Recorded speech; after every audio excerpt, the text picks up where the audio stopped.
Hello दोस्तों, एक बार फिर से आपका स्वागत है टारगेट राजस्थान के इस चैनल में। मैं हूं आपका दोस्त अमन बागवान और आज हम राजस्थान के लोक देवता का पार्ट 2 शुरू करने जा रहे हैं। पिछले लोक देवता के टॉपिक के अंदर हमने पाबू जी, रामदेव जी और गोगा जी के बारे में पढ़ाई कर ली थी, मतलब विश्लेषण से हमने जान लिया था। आज हम आगे के लोक देवता के बारे में डिस्कस करते हैं। तो आगे के लोक देवता में सबसे हमारा पहला जो टॉपिक है वो है हड़बू जी।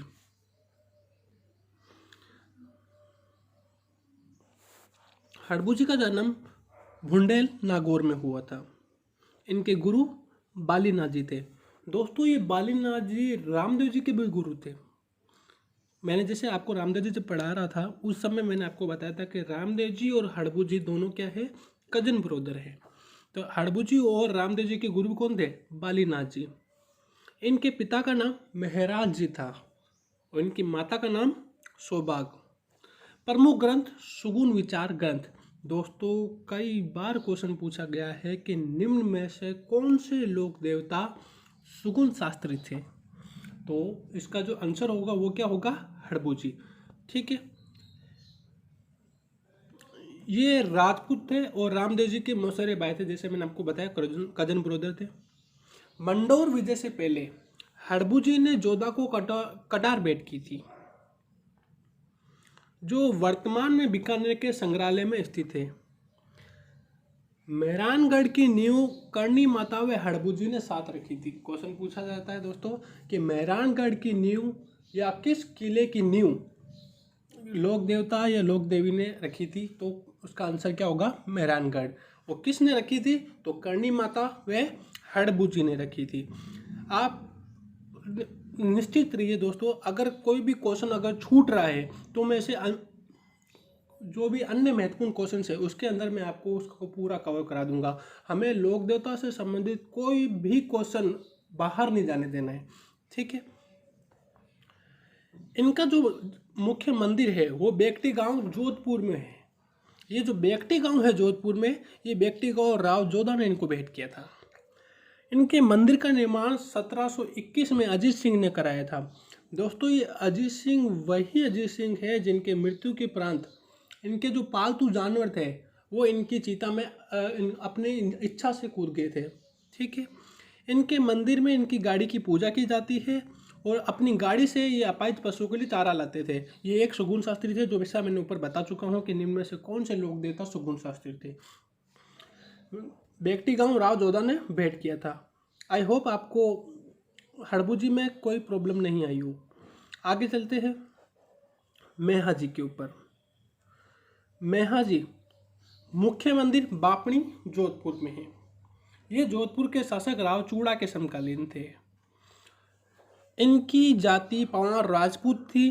इनके घोड़ी इनकी घोड़ी का जो नाम था वो किरण काबरा था। ठीक है, एक बार मैं फिर से रिपीट कर देता हूँ। केसर काल में किसकी घोड़ी थी? पाबू जी की। लीला किसकी घोड़ी थी? रामदेव जी की। और क्या किरण काबरा? मेहा जी की। नीली घोड़ी किसकी थी? गोगा जी की। तो इनका जो मंदिर है वो जोधपुर में है और चूड़ा के समकालीन थे, पवार राजपूत थे और घोड़ी का नाम किरण काबरा था। इनका मुख्य मेला कृष्ण जन्माष्टमी को लगता है। कृष्ण नवमी को किसका लगता है? गोगा जी का। दोस्तों, इनको बार बार रिपीट करते रहिए। अगर आप जैसे जैसे बार बार रिपीट करते रहेंगे तो इससे क्या होगा, ये आपके दिमाग में स्टोर हो जाएगा हमेशा के लिए। फिर आपके सामने जब भी मेले की जो डेट लिखी रहेगी तो आप उसको देखते समझ जाएंगे कि ये मेला कब लगता है। ठीक है, मेरा मानना है दोस्तों कि आप अपना पूरे दिन में एक टारगेट फिक्स करिए, चाहे वो टारगेट छोटा भी क्यों ना हो। ठीक है, और उस टारगेट को आप अचीव करने की कोशिश करिए तो आपके अंदर एक पॉजिटिविटी आएगी। ठीक है, अभी वर्तमान में जो सिचुएशन है दोस्तों, उसमें क्या है कि जो पर्सन है वो बहुत ज़्यादा नेगेटिव होता जा रहा है। ठीक है, इस कारण से हमें जितना हो सके पॉजिटिव होना ज़रूरी है। चलिए आगे चलते हैं। बापनी जोधपुर में हो गया। किरण काबा इनकी घोड़ी का नाम था। मुख्य मेला जन्माष्टमी को लगता है। इनके भोपों की वंश वृद्धि नहीं होती, इस कारण से ये गोद लेकर वंश को आगे बढ़ाते हैं। अब आते हैं तेजा जी, इंपॉर्टेंट है। इनका जो जन्म था खरनाल नागौर में हुआ था। खरनाल नागौर में इनका जन्म हुआ था। पत्नी पेमल दे थी जो अजमेर के रामचंद्र की पुत्री थी। पिता ताहण जी थे। माता राम कुमारी और घोड़ी लीलण। लीला किसकी घोड़ी थी? रामदेव जी की। कंफ्यूज मत होना दोस्तों, घोड़ी इनकी कौन सी थी? लीलण। इनकी लीलण घोड़ी के ऊपर तो गाना, शादियों वगैरह में गाने भी बजते रहते हैं, आप सब भी खूब नाचे होंगे। तो जन्म खरनाल नागौर, पत्नी पेमल दे, अजमेर के रामचंद्र की पुत्री थी। पिता ताहण जी, माता राम कुंवरी और घोड़ी लीलण। इनका जन्म धौलिया गोत्र में नागवंशी जाट परिवार में हुआ था। लच्छा गुजरी की गाय चुराते गाय गाय मेहर की मीणाओं से बचाते समय सर्पदंश से इनकी मृत्यु हो जाती है। ठीक है, एक बार मैं फिर से रिपीट करता रहूँगा ताकि आपको बार बार जब मैं रिपीट कराऊंगा तो ये टॉपिक आपके अंदर कंठस्थ हो जाएगा। उसके बाद में मुझे नहीं लगता कि आपको कोई अन्य चीज़ों को पढ़ने की ज़रूरत होगी। उसके अलावा मैं जो एमसीक्यू वगैरह लेके आऊँगा उससे क्या है, आपका ये जो टॉपिक होगा पूर्ण रूप से एकदम क्या है कंप्लीट हो जाएगा। अभी जब हम इसको 70% कंप्लीट कर देंगे, बाकी का जो 30% है वो एमसीक्यू के थ्रू हम कंप्लीट कर लेंगे। तो एक बार मैं फिर से रिपीट करता हूँ। अर्जन सर्जन से युद्ध करते कौन मारे गए? मृत्यु को प्राप्त हुए गोगा जी। ठीक है। जिंदीराव खिंची से युद्ध करते समय किनकी मृत्यु हुई थी? पाबू जी की। और मेहर के मीणाओं से लच्छा गुजरी की गाय बचाते समय किनकी मृत्यु हुई थी? तो वो थे तेजा जी। सर्पदंश से इनकी मृत्यु हुई थी। जो सांप था, ये सांप था उनका, उसका जो नाम था वो बासक था। ये तस्वीर में आप देख सकते हैं, बासक। ठीक है, अब चलिए आगे। इनकी मृत्यु सुरसरा अजमेर में हुई थी। अजमेर में प्रत्येक गांव में तेजा जी का थान होता है। किसान हल जोतते समय तेजा गीत गाते हैं। भाद्रपद शुक्ल दशमी को परबतसर में वीर तेजाजी पशु मेला भरता है। वीर तेजाजी पशु मेला दोस्तों बहुत इंपॉर्टेंट है कि वीर तेजाजी पशु मेला कहाँ पड़ता है। तो कहाँ पे पड़ता है? परबतसर नागौर में पड़ता है। जो आय की दृष्टि से राजस्थान का सबसे बड़ा मेला है। तो राजस्थान का सबसे बड़ा पशु मेला, ये सबसे बड़ा मेला कौन सा है? तो परबतसर नागौर में जो तेजाजी का मेला बढ़ता है वो क्या है? आय की दृष्टि से सबसे बड़ा मेला है। इस मेले पे 2010 में डाक टिकट जारी हो चुका है। इन्हें काला व बाला का देवता भी कहते हैं। इनकी बहन का नाम डूंगरी था, जो वर्तमान में डूंगरी माता के रूप में पूजी जाती है।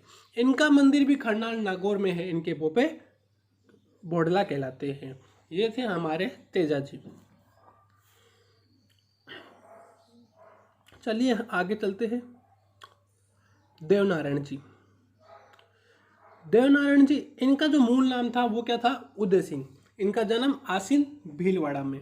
माता शेडूबाई, पिता सवाई भोज, पत्नी पीपल दे। ये जो पीपल दे थी ये धार के शासक जयसिंह की पुत्री थी। घोड़े का नाम लीलाधर। एक बार मैं फिर से रिपीट करता हूँ, जैसे घोड़ी का नाम आएगा तो मैं क्या है वापस उनको रिवीजन कर दूंगा। केसर कालमी पाबू जी की, किरण काबरा मेहा जी की, लीलण तेजा जी की, लीला रामदेव जी की और लीलाधर देवनारायण जी की। ये हो गई रिपीट। चलिए आगे चलते हैं। इनका जो मेला था वो भाद्रपद शुक्ल सप्तमी को मेला पड़ता है इनका। भाद्रपद शुक्ल सप्तमी को। अभी तक हमने जितने भी लोक देवता देखे सबके जो मेले हैं वो भादों में ही लगते हैं। अन्य मंदिर, इनके अन्य 3 मंदिर और है। देवमाली ब्यावर, ठीक है, अजमेर में ब्यावर। देवधाम जोधपुरिया टोंक में। जोधपुरिया से जोधपुर टिक मत लगा देना दोस्तों, तो देवधाम जोधपुरिया टोंक में है। देवडूंगरी चित्तौड़ में है। ये 3 अन्य मंदिर है। गुज्जर समाज के लोग देवता गुज्जर इनको विष्णु का अवतार मानते हैं। जो गुज्जर समाज के ये लोग देवता है और गुज्जर इन्हें विष्णु जी का अवतार मानते हैं। इनका जो जन्म था वो बगड़ावत कुल में हुआ था। ठीक, नागवंशी गुज्जर थे। तेजाजी भी नागवंशी थे। मुख्य मंदिर सवाई बोझ आसीन भीलवाड़ा में है। देवनारायण जी का मंदिर कहाँ पे? आसीन भीलवाड़ा के अंदर। इनके मंदिर में मूर्ति के स्थान पे बड़ी बड़ी ईंटों की पूजा की जाती है। सीधा सीधा क्वेश्चन पूछा जाएगा दोस्तों कि किस लोक देवता के मंदिर में बड़ी बड़ी ईंटों की पूजा की जाती है या ईंटों की पूजा की जाती है उनके स्थान पर? तो देवनारायण जी। आगे चलिए। ये जो तस्वीर में आप देख रहे हैं देवनारायण जी की फड़ है। इसको मैं एक बार जूम कर देता हूँ ताकि आप एक बार फिर अच्छे से देख लीजिए इसे। चलिए आगे चले।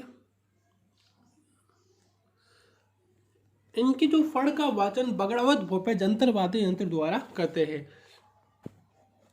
डिस्क्रिप्शन बॉक्स में जरूर बताइए कि जंतर वाद्य यंत्र कौन सा वाद्य यंत्र है। एकमात्र लोक देवता जिनकी फड़ पर डाक टिकट जारी हो चुका है, जो ऊपर तस्वीर देख रहे हैं इसके ऊपर डाक टिकट जारी हो चुका है। इनकी फड़ जर्मनी म्यूजियम में रखी, इनके यहाँ नीम के पत्ते चढ़ाए जाते हैं। आई थिंक ये जो लोक देवता का टॉपिक होगा ये आज हमारा कंप्लीट हो जाएगा। इनके यहाँ नीम के पत्ते चढ़ाए जाते हैं। लक्ष्मी कुमारी चुंडावत ने बगड़ावत कहानी लिखी थी। तो बगड़ावत कहानी किसने लिखी थी? लक्ष्मी कुमारी चुंडावत ने लिखी थी। आगे चलिए। मल्लीनाथ जी। दोस्तों ये मल्लीनाथ जी वही मल्लीनाथ जी है जो रामदेव जी के पिताजी को पोखरण की जागीर प्रदान करते हैं।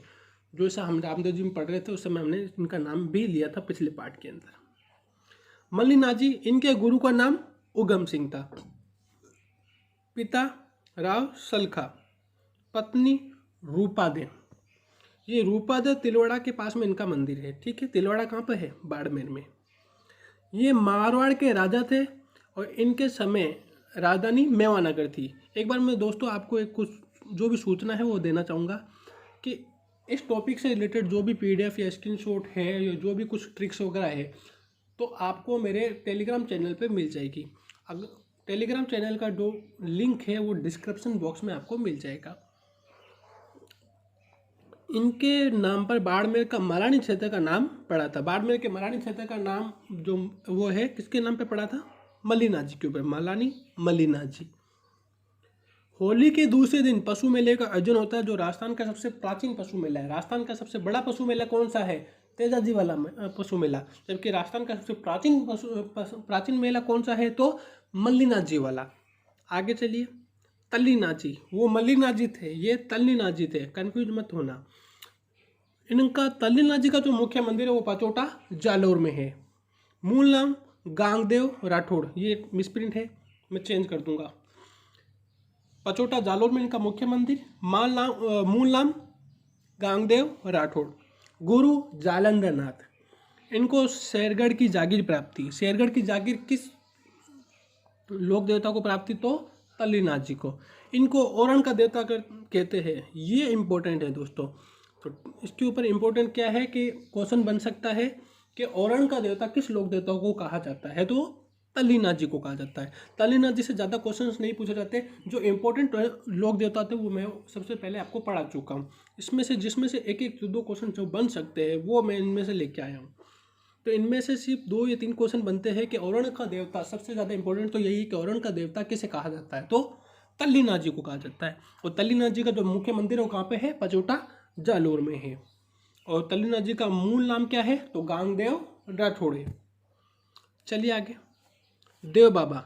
देव बाबा का जो मुख्य मंदिर है वो नगल जहाजपुर भरतपुर में है। नगला जहाजपुर भरतपुर में। तो जहाजपुर भरतपुर में इनका मुख्य मंदिर है। क्वेश्चन ये पूछा जाता है दोस्तों कि किस लोक देवताओं को खुश करने के लिए 7 ग्वालों को भोजन करवाया जाता है? तो 7 ग्वालों को भोजन कराया जाता है किस लोक देवता को खुश करने के लिए? देव बाबा को। ये सबसे इम्पोर्टेंट है। तो ये एक पशु चिकित्सक थे दोस्तों। इन्हें खुश करने के लिए 7 ग्वालों को भोजन कराया जाता है। मेला भाद्रपद शुक्ल पंचमी को लगता है। जितने भी लोक देवता पढ़े हमने, सबका जो मेला है वो भाद्रपद में ही लगता है। एक बार इन्हें आप अपने सामने लिख लीजिए ताकि आपको रिवीजन करने में आसानी रहे। वैसे मैं आपको रिवीजन करा दूंगा जब MCQ वगैरह हम जब करेंगे। ये मेला, इनका जो मेला भाद्रपद शुक्ल पंचमी को लगता है और चैत्र शुक्ल पंचमी को भी लगता है। मतलब क्या, इनके मेले 2 बार लगते हैं। पशुपालक के आराध्य देवता है ये। अगला चले। मामा देव।